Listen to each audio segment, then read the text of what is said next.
You know, I talk a lot about people of color and authenticity in the workplace. And I do that because I strongly believe that it's so important that we all should be able to bring our full creativity, culture, authentic, everything associated with us to work each and every day. And I also believe that employers should want for us to bring our full selves to work each and every day. But I know, we still have angst. We still wonder, from time to time, are we saying the right thing, doing the right thing? We get nervous before presentations and wonder if we're going to say it right, will we offend anyone? And we also wonder, is my hair right? We have these questions on a regular basis as to whether or not we're going to be accepted. And that's not okay. It really isn't. We're going to have to figure out a way to make sure that we are comfortable with bringing our authentic selves to the workplace every single day. And here's the good news. I sense a shift. We are braving it up to be able to make that shift in workplaces across America. And you know why I know that it's happening?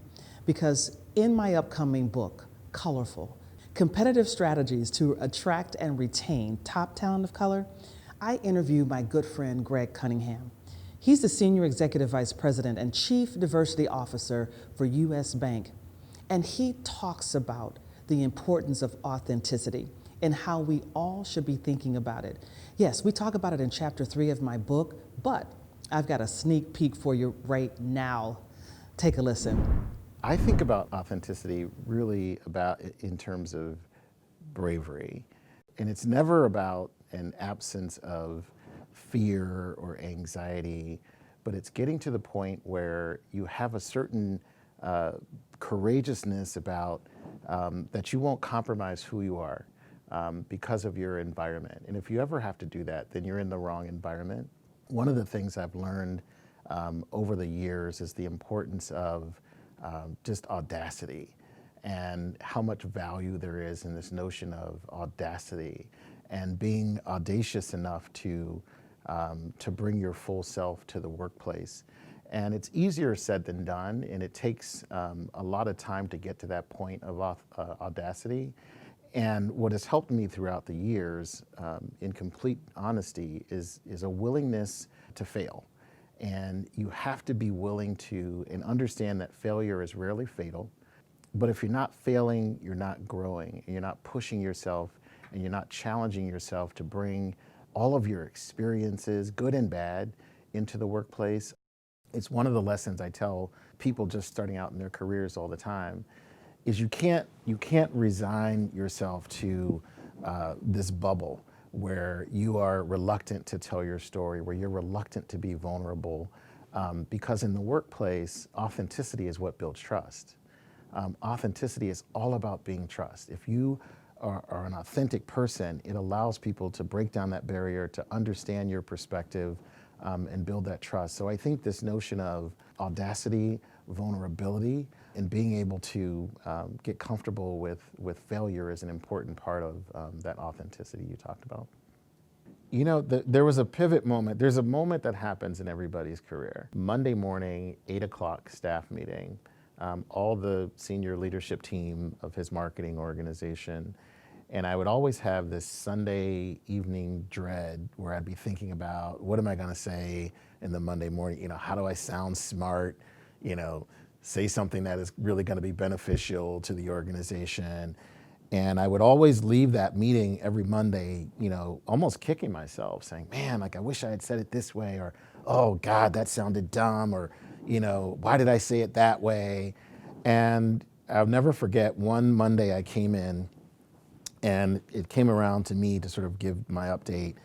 And what I said to the team was just simply, I took my kids to see a movie this weekend, and I took my kids to see Akilah and the Bee.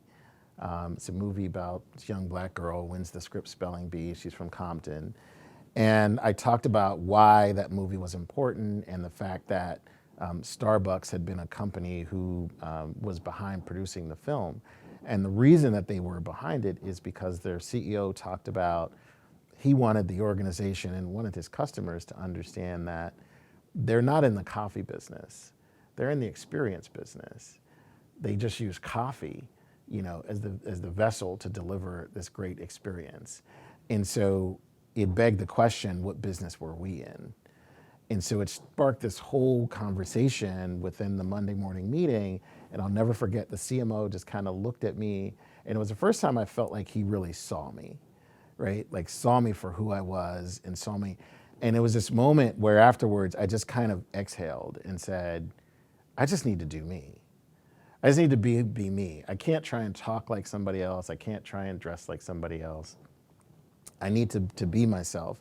And it was at that point that my career really pivoted to me being brave enough to ask for the assignments that I wanted, me being brave enough to look at the organization and understand where there were opportunities for me to leverage my experience, my background, my culture on behalf of the business. And so you find these moments in your career where you see an opportunity and you can leverage the best of yourself on behalf of the organization. And that's really the win-win for everybody.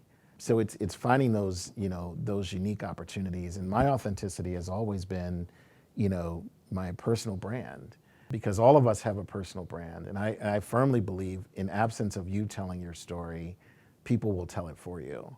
And so I always want to control the narrative around me and my personal brand. And I felt that way in every job that I've had, that I want to be the person that controls the narrative. So I'm going to be the person that decides what jobs I want to do.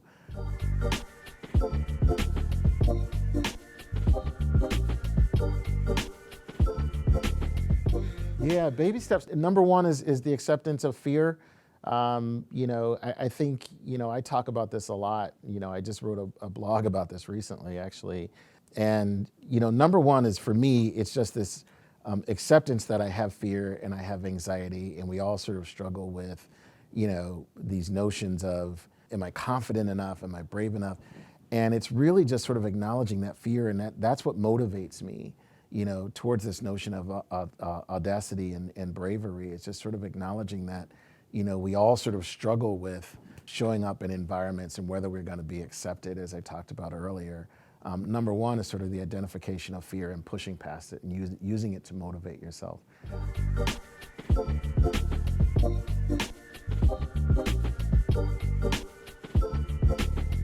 Number two is sort of being vulnerable, is being willing to tell your story and talk about why the jacket is important to you, and to share those stories that, for so long, many of us are reluctant to talk about our story for one reason or another. But that vulnerability, I think, is what truly builds trust.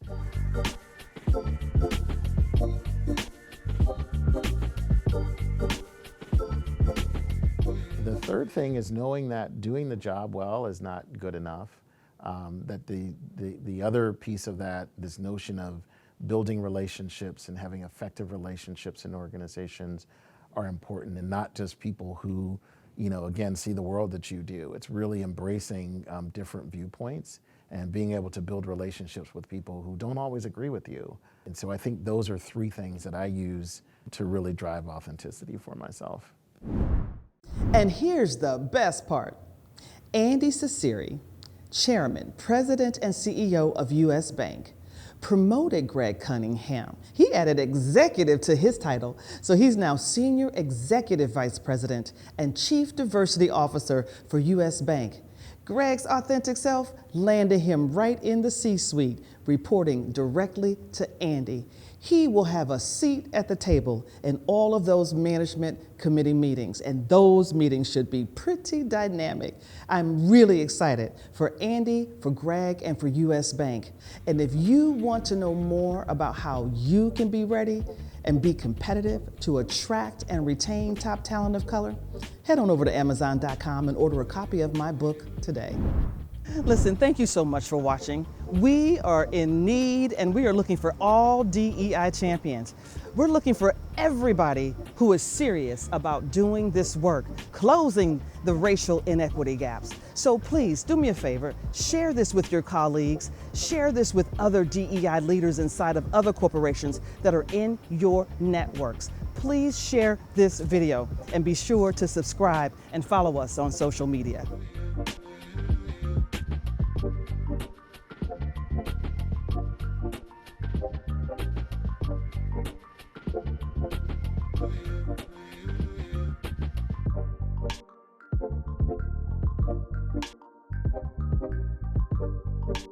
Oh yeah, oh yeah.